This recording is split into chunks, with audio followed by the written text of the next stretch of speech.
So the big question is this: how are gym owners like us who followed our passions, quit our 9-to-5s, and cashed in our life savings to open our tiny gyms? How do we grow our gyms in a way that helps us find our dream members, change their lives, make our big dent in the universe, and yet still remain profitable in the process? That is the question, and this podcast is here to give you the answers. Join me and follow along as I learn, apply, and share the strategies to grow my fitness empire using nothing but the day's best proven methods and tactics. My name is Will Hurst. Welcome to the Barbell Business Podcast.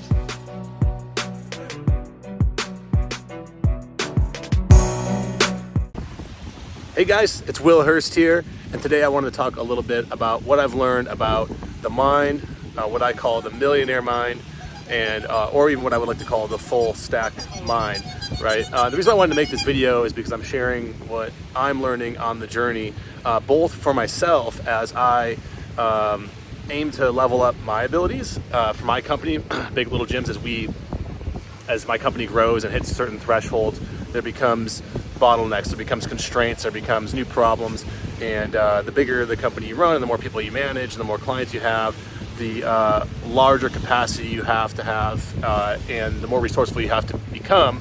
I should say larger capacity you have to have mentally, and so you have to learn. And if you haven't done it before, the best place to learn is to learn from other people who have done it, right? So you have people, it's great because you can look up people like Elon Musk and Jeff Bezos and some of the most successful people on the planet who have just stayed with their businesses and their concepts for really long periods of time, and they've committed to the game, and they've stayed very disciplined. You can watch and you can learn from people like that. You can also watch and learn from people who are just steps ahead of you, right? Like, you don't necessarily have to look at a billionaire. You can look at someone, maybe if you're someone who makes 6 figures per year, you can look at someone maybe that's within arm's reach who is making 7 figures per year, right? Or if you're at 7 figures, you can look at someone who's making 8 figures, right? Because generally those steps are much more relatable for people, right? So I figure it's very valuable.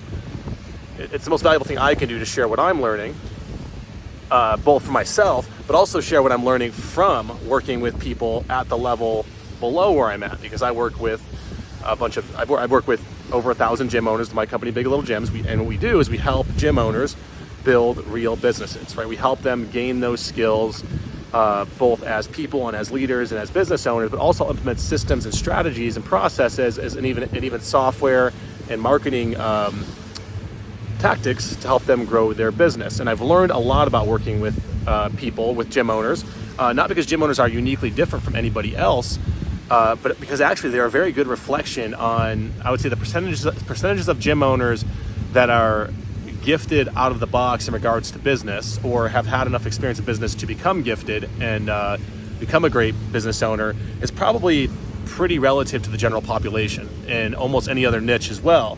I would say that the ratio of it's probably 80-20, in that like 20% of gym owners are the most successful and responsible for 80% of the growth in the industry and in the trade, whereas the other 80% are kind of fighting over the scraps of the remaining 20%. And so, I've learned a lot from that, and I've had a lot of frustration from that in working with the gym owners, and I've learned some things. And one of the things that I've learned is that, like, the most successful people, as I read books of people who have built 8-figure and 9-figure companies, that's where I'm looking to go, because my companies, I've now built a handful of companies now that have done multiple 7 figures. And so for me, if the scoreboard is the level of revenues and income you make in business, not necessarily in life, but in business, then that would be the next place I'm going. And I want to learn because I haven't experienced it for myself, from those people, what's different.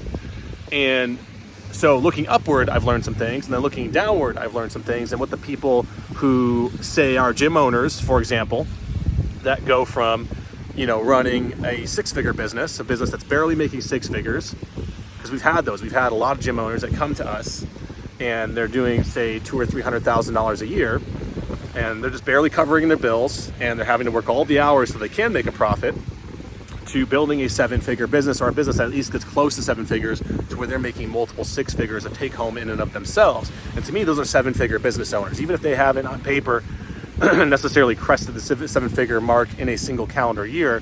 I would say a small box gym that's reached that level of success is someone that has reached a level of ability in what we call the full stack mind. They at least have a certain cognitive ability, and they have some business principles and fundamentals, and they have enough discipline so that person probably could be successful, in another industry, being a 7-figure business owner. It also doesn't mean they're going to take home 7 figures, but they can build a business to beyond 7 figures in revenue, right?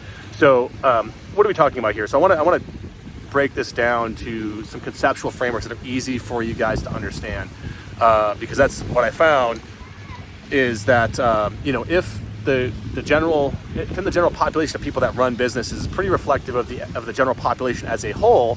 Most people are not successful in their work, whether or not they own a business or they just work for someone else, right? It's an 80-20 thing, or probably even a 10-90 thing. And what I found that the people that struggle the most what they struggle with is they often come looking for a solution to a very specific problem, and they kind of go about it in a very slapstick way, right? What I mean by that is they're like, okay, I run this gym and I like coaching people, and when I built the gym, I opened it up, and for a long time people just showed up because maybe it was a CrossFit gym or something and it was popular at the time, and now it's not as popular, so now we're having to actually market the business. And they're like, okay, I need to go get some marketing. They kind of look at marketing as something that they do to their business. They don't look at it as part of their business, and so they don't want to learn the fundamentals. They don't want to learn the discipline of it. They don't want to learn the craft, right? They're looking at it like, I'm going to go out and get the information to patch the hole, and they want someone to just give them the done for you, right? They're like, just tell me what to do, and they go and do that. Now, here's what's interesting is some people have success with this, despite not having the underlying disciplines and understanding of the fundamentals and the principles. They might just be lucky. Their gym is in a market where there's not a lot of competition. They've never done marketing, and they go ahead and they put some marketing in place, and now all of a sudden they start getting some results, and they're like, oh, Will, this is the greatest thing since sliced bread, right? But that's not reality for most businesses. Most businesses are in a market where there's going to be competition, there's going to be consolidation, there's going to be noise, there's going to be saturation, and there's even going to be all that going on while maybe your market and the interest in your product is maybe shrinking, right? Which is all part of business cycle, right? And that's part of what I'm talking about here today, is understanding things like business cycles, right? Long before a business owner ever, at the highest level, like someone who's really successful, what I've noticed about like 9-figure business owners and even billionaires, I haven't met many billionaires, I've been in the same room as them and I've shaken hands with maybe 2, but they have a high level understanding of the fundamentals of things like business cycles, right? They have to understand like the different, like what makes up the components of a good business. They understand things like, they look at their business like an investor would look, like a really good investor would look at moving their money around, right? They don't look at a business the same way the gym owner who's never marketed their business, that just wants to slapstick components together and fill voids, they're looking at it, that smaller business owner who's been struggling, and one could argue is not even really a business owner, but is really just a self-employed person, which is, I know it's semantics, but semantics are important, because if you view yourself as a self-employed person, that means you have a job you cannot quit. That means you have a job you cannot take a vacation from for any meaningful period of time, enough to keep any type of balance in your life. So you end up feeling held hostage by your business. If you have a business where you can take 2 weeks off and it continue to run on its own and remain as profitable, if you were to take off your business today and come back in a month, and it's now no longer in business and the rent's still owed and all your customers are gone, then you're not really a business owner, you're a self-employed person. So, with my company, what we want to do is we want to build actual business owners, and we realize that we can't just give them marketing systems and marketing tactics like so many other companies have tried to copy us and do, which we've seen other companies even go out and say, we're going to give you this just like Big Little Gyms. And it's funny, and I laugh every time, but I also grow frustrated because there's gym owners that fall for it and think that I'm going to go get these components over here, and it's the same as what they do, but it's convenient because I already get my gym management software from this company or something like that. right? And then those gym owners end up struggling anyways. And I see their posts on social media, and I see them posting in groups about like, where do you guys get your marketing done, right? Like, and things like this. And it's like all very reactive. And what they're not understanding is like that the business owner and how they are different as they look at building a set of systems. But it's even bigger than systems, because that's a word that also has become very, very popular and abused, is that you can't just put systems in your business. Like, the systems will help. You're patching a hole. But I guess a really good analogy for this would be like the operating system in a computer, right? Like, you have to look at yourself as a business owner like a computer. And you have an operating system, and that is your brain, that is your mind, right? And upgrading the operating system is learning the fundamentals, studying business at depth, understanding things like marketing and sales, but also operations, fulfillment, and then finance, right? And finance is important, and that one gets left out of the equation because business owners come to me all the time, and they're like, okay, like, so I'm supposed to be doing some marketing, and we have in our syllabus that our business owners go through, before they get to the marketing stuff, there's stuff in there about mindset, around how to think about this when you go into it. And they will skip over that stuff because they're like, I don't have time for that. And they want a quick fix. So they'll jump directly to the marketing stuff, and they'll jump into the Facebook ads module because that's the fastest way to generate revenue, is to, instead of organically building something over time, they will say, I'm going to throw some money at these ads, because they do work. And they'll throw the money at, and they'll follow our playbooks and our processes, and I'll install all of our done-for-you stuff in their business to run the ads. And they'll spend $1 on ads, and they'll get 3 back, but they won't learn anything. And that's because they skipped over the part that shows them, like, here's how you have to look at this. And when they do that, months later, what happens is they're mad at me because the things aren't working, because that's not working as well anymore. And it's like, well, I could see what you watched in our modules, and I could see that you skipped over these modules here, and that's why you're upset now, is because you don't understand that business runs in cycles, and if you run anything that works really, really hard, it's going to cycle. It's going to have a period at the beginning where it's really strong, but as you do a specific thing too much, it's going to saturate. You're going to get things like, you're going to get banner blindness. Your audience is going to get banner blindness. You need to iterate. You need to try different media, different copy. You need to rotate different things in there so it stays new and exciting to the people that are seeing it. Otherwise, after a couple months, they stop responding to it, and then you're not back here holding your hands out looking for what's next. When in reality, had they slowed down at the beginning and went from the top down to build the stack mentally in their brain, the cognitive stack necessary to understand how this is all going to work together. Because it sounds all like woo-woo, right? That like, oh, you need to change the type of person you are to have success in business. But it is literally the difference maker between like a highly successful person, like a 9-figure business owner or a billionaire, is like everything is in their understanding conceptually of their business and the order of things in business. And what's important is like how they plan and how they're going to invest the money back into the business, and also time it, because they understand the cyclical nature of their business. Whereas, what I'll see from the business owner that's struggling, that runs a very, very small business, that is not an actual business owner, that's just patching, just looking for me to give them a quick fix, is they will come to me during the most down season of the year. They'll come to me in the middle of December, and they've been a gym owner for 10 years, for example.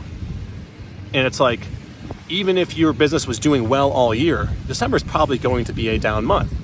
If you understood that, and you also built the self-discipline to know that when times are better, I should have pushed on the gas harder, you wouldn't be having such a hard December, right?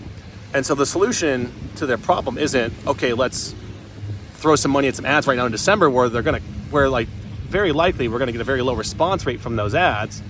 You can still have success, but you're gonna have a much lower response rate. The people you're gonna get are gonna be much less committal. No one wants to start a gym membership in the middle of December. You're gonna get some, but it's not gonna be nowhere near as effective. And meanwhile, you're going to spend all this money at a time of the year where had you gone back and pushed harder, say in the back to school season of July, August, September, when the market's coming back to you, instead of sitting back and taking it easy when times are good, had you pushed harder on the gas then, doubled down when the market was moving towards you, as you got to a December and there was a little bit of attrition and churn naturally and things like that, you would be okay with it because you would understand this is the cyclical nature. We doubled down when we were supposed to versus trying to bring the bottom up, right? And this is what the best business owners do, right? The best business owners know when to, they zig when everybody zags, right? They zig when everybody zags versus just sitting there and riding the waves. The best business owners are proactive thinkers. They're very, in their stack, if we were to go through what the stack looks like, you have at the very top your cognitive skills, right? This is things like your ability to think quickly and think rationally and be self-aware and step outside yourself. It's also the ability to do things like math very, very quickly. It's the ability to, and with self-awareness, it's the ability to people say, well, I'm not a logical person, I'm an emotional person. And that's like an identity statement, right? Like you're saying, I'm this type of person, when in reality, that's like just something you made up. That's a construct, that's a justification. That's something you're saying to make yourself feel better because like you haven't done the work to date to have those cognitive skills. When in reality, like you're just justifying something, right? Because if you're an emotional person, that means you're just admitting to being reactive to whatever stimulus comes along that makes you feel a certain kind of way. Whereas if you are really self-aware, which is funny, is the very emotional types of people will be the same people to say things like, oh yeah, I have a great level of self-awareness, because they're so caught up in their mind all the time. They're listening to themselves think all the time. Their thoughts are spiraling all the time that they think that they have a high level of self-awareness. When in reality, if you had a high level of self-awareness, you wouldn't be a trigger happy emotional person, right? You would be very collective. You'd be very calm. You'd be very stoic. You'd be very rational, right? You would be much more calculated in how you respond to people. You'd be much more calculated in how you respond to yourself, and how you, when you experience something and you get that knee-jerk reaction to, react, you would process and you would calculate, and you would think, well, maybe the first thought isn't the right thought. Maybe if I go about it this way, I can zig when this person that wants me to zag, I can zig, right? Those are like an example. That takes a lot of discipline and practice, right? And so that's an example like of the highest level of the stack is like those cognitive skills, right? And self-awareness and things like that.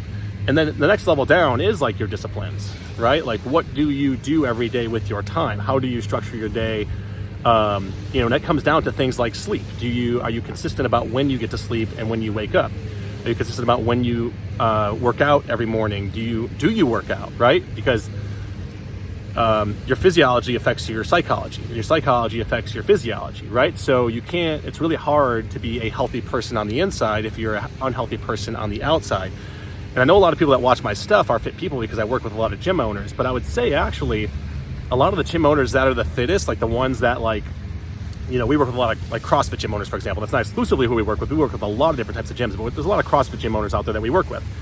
And a lot of the ones that have gone to like the CrossFit games and been at the highest level and are the best coaches, like they are also they usually have a high level of fitness themselves, and I never hear them talking about the other gym owners that are not that way, that don't have a high level of standard for themselves. But meanwhile, when I talk to the gym owners that are not so fit, they run a community and they're all about the community, and they'll say things like that. Yeah, we're not about being the fittest. We're about being a community. As if the other gym that's run by a really fit person is not about community, when in reality, their communities are often just as strong, if not stronger. And that person who's not fit will often have this bitter resentment towards the fitter gym owners, and painting this picture as if the fitter gym owners are doing something wrong, as if they're more selfish because they're fitter. And that's a good example of someone who, like on the inside, is making excuses for themselves, and they're not the healthiest and fittest version of themselves, because they're also not the healthiest and fittest version of themselves on the inside, right? They're not doing that work on the inside, and they're running themselves around being reactive to everybody and anybody around them. And sometimes it can be the most generous people that get themselves caught up in this, because they're so busy being people pleasers that they don't know how to say no, and that's discipline, right? That's that second level of the cognitive stack, or the full stack mind, is like there's that discipline to be able to say no more often to people and take space and do what's necessary so you can take care of yourself. Because I can tell you that when in my discipline, I wake up every morning at 6:30. I work to get to the gym by 7. Some days it happens, some days it doesn't. I don't judge if it doesn't, but maybe I'm there at 7:15, maybe I'm there at 7, maybe at 7:30. I've been traveling lately, so I didn't get to the gym today till 8, but it gets done. And when I'm there and I'm working out, I'm also thinking the entire time, right? And I'm working through some stuff, and I'm taking that space for myself, right? So, when it comes down to being a healthy, disciplined person, it comes down to being a disciplined person, it does come down to your health, and then also your relationships with yourself and other people. And then that third level down is your skills, right? Actually, I should say it's your identity, right? How you identify with yourself, right? So you have your identity and like how you view yourself, right? And it's how you make identity statements about yourself and what you say about yourself. Like saying things like, I am the type of person who XYZ, right? When that's not the type of person you need to be successful to be successful in your business. If you were to step outside yourself and stop making excuses, you would say, well, the person that's going to run the most successful version of this business is probably not that person. It's probably this kind of person, right? And so it's not like you all of a sudden change personalities overnight, but you do the work and you start to set boundaries and you start to be outward about that with people that like, hey, this is what I'm working on. And it might also involve who you spend the most time around. It's going to probably involve changing your environment. It's probably going to involve, because at the base level of change, if at the top of the pyramid of change is your goal, at the very top of it, the foundation is your environment. And then your second level up is your behaviors. Now, you can't change the second level without changing the first level. So it could be as extreme as needing to change where you live sometimes. For some people, a lot of alcoholics, drug addicts, things like that. The easiest way to change them is to just take them out of the environment altogether. Like get them out of that house, get them out of that city, get them out of that state sometimes. And when they go someplace else, that opens the pathway for the second level of change, which is behavior. Now, once you change your behavior, you start doing different things, and you can now start to work on your skills and capabilities. You can now start to actually do something different with your time, right? I have friends and family that have decided that they want to stop drinking alcohol. And, when I knew them when they were an alcoholic, they had all kinds of tendencies and behaviors, and they decided to change their environment, and then the behaviors changed. And then weeks and months later, I see messages from them saying, man, I never realized how many other things I was into and good at. And they think it's because of the alcohol. It is to a degree, right? Like it's really hard if you're in a state of recovery all the time from being drunk, either drunk or recovering from being drunk all the time.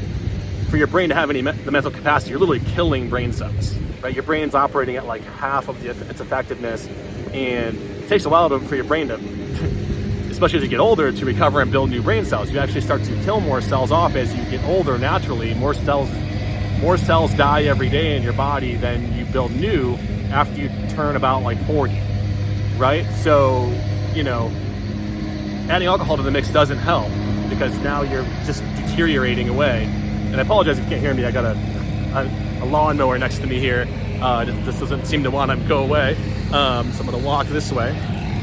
But it's partially that, getting out of that state.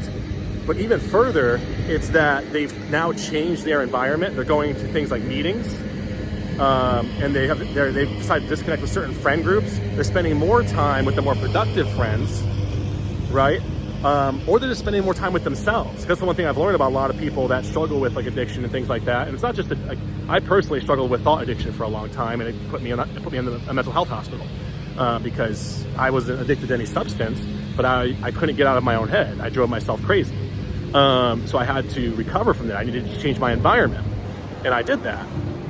And so I'm not throwing stones at anybody. In fact, I'm relating with those people because it's the same set of problems. At the end of the day, like if we're medicating with something, it's because we're trying to disconnect from our thoughts, or we're filling a void, or we're looking to that as a form of something that's going to make us feel better or feel whole or feel happier in some way, because we're either missing something, or we don't even know that we haven't found something that gives us purpose, right? And that's why the top of the pyramid of change is purpose and goal, and at the bottom is environment, behaviors, and then, to close my loop on that, your skills and your capabilities, right? So to my point there, that like when people start to change their environment, their behavior changes, and then their skills and capabilities change, right?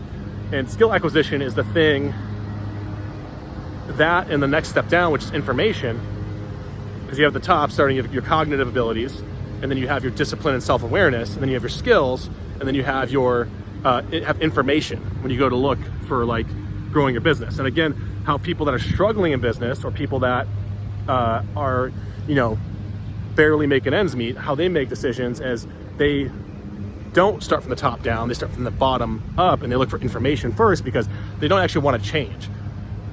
They're comfortable with how things are, and they don't think that there's anything wrong with them that's causing an issue with their business. They think it's the business's fault, right? They think they want to point the finger outwardly and say, you know, my business was successful up until now, and now that the market's changed, it's the business's fault because the business changed. It's like, well, if you had those cognitive abilities and you understood the fundamentals of business, and you did slow down and learn the principles, because principles are laws of nature, and all the most successful people in business understand the principles very, very well.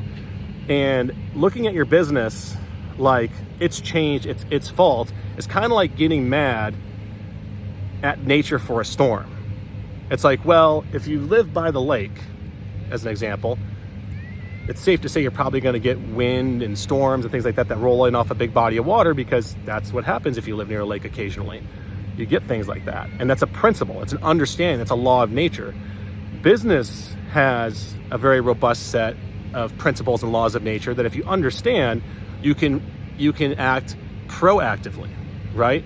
You can be a step ahead because you know something is coming. You know, and it can go as far, even if our small business is understanding economic cycles. And we're always in an economic cycle. And there are times where the economic cycle pushes the market towards us. I would say, you know, post shutdown, right?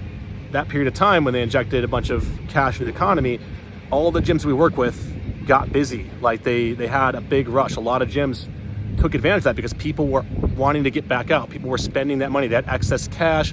There was a ton of stimulus in the economy. And the number of gym owners that, and this is about 80% of them, thought that this was like, they were entitled to it. Like it was normal. They were kind of behaving like they were the greatest things since sliced bread. Like it was them that created this. When I've been in this industry for like 15 years now, and I've seen the cycles, and I knew that, like, okay, this is a cycle that's like moving towards us. Like, you guys need to lean in and work very, very hard and get all of this that you can, because this cycle will run its course and there'll be a other side to it. And now it's what we're kind of starting to see now, is we're starting to see some, you know, up and down, some unevenness to the, some inconsistency to the market. And a lot of gyms, when this happens, again, they point outwardly. And that's so you're seeing a very common trend here with people that are not, you know, not your 7-figure, 8-figure, 9-figure billionaire thinkers, is they always point outwardly. It's always someone else's fault. It's always an identity statement of, I'm not this, I'm that, right? When the most successful people I know are kind of, they always have an understanding for the principles and the fundamentals. They have very strong cognitive skills that they work on, right? They're always learning because, you know, in life and in general, like the mind, a stimulated mind will generally lead to a very healthy individual. And the most healthy people I know are also usually pretty sharp too. Not always, but quite often. They're just people that have a high standard for themselves in general and hold themselves to it, not because they're trying to do it for any other compensatory reason, because it's part of who they are. And they're very disciplined, and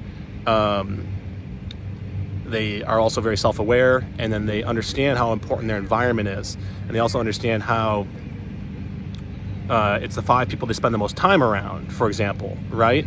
They don't surround themselves. Like I myself, for example, I have, the people I've had, like, over the last 20 years, I have moved in and out of different friend groups and peer groups and disassociated with people multiple times, not because they ever did anything wrong to me. There was never ever, low-level thinkers. They have these blow-up fights with people, and that's how they disconnect relationships. As it comes to a head, it's emotional, it's illogical, they don't like each other anymore, everybody's an enemy if they're not my friend, right? And then what I found about really successful people is if there's a relationship that no longer serves them, it doesn't end abruptly. It never is, hey, you suck, I don't want you around me in my life. They just start to distance themselves a little bit. And they also just start to do the things outwardly that show that they've ascended as a person. And those other people will make the choice themselves to kind of move away. And that's what's happened for me as I've grown and evolved. I've done things like move states. I've moved states a couple times because I wanted to be in different environments, to be around more successful people. If I was a tech software startup founder, like I'd probably, for example, want to be in like a Silicon Valley or in Austin, Texas, or one of an A-tier city. Even where I live now, Phoenix, Arizona is a pretty tech, probably top 10 tech savvy city. So I can be around more of those types of people, right? But I would start to do more things like that, hang out with more people like that. And naturally the people that aren't going to level up with me, those people, like they're going to make a choice to either start leveling up with me. And I've had that situation too, where like other friends that I didn't think had it in them, they would say, hey man, I see you're making some moves. I'm really motivated by what you're doing. And I decided I want to, also level up. And, if you ever have, I'll say, like, if you ever have an event you're going to that I can tag along, I'll go with you. And sometimes I invite them, sometimes I don't. Sometimes I leave them to their own devices to figure it out. Sometimes I still hang out with them a little bit.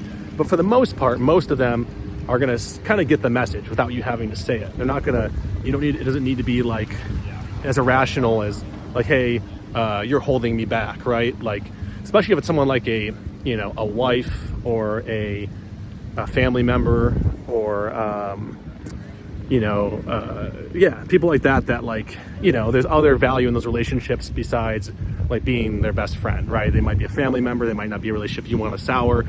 And the best people, the most successful people, they aren't as abrasive when it comes to cutting off those relationships. They just understand, I'm going to go surround myself with these people, do more of these things. And naturally, this person over here, if they can't keep up, they're going to decide for themselves to go a different direction, and they're just going to want to hang out with me less, which is okay, right?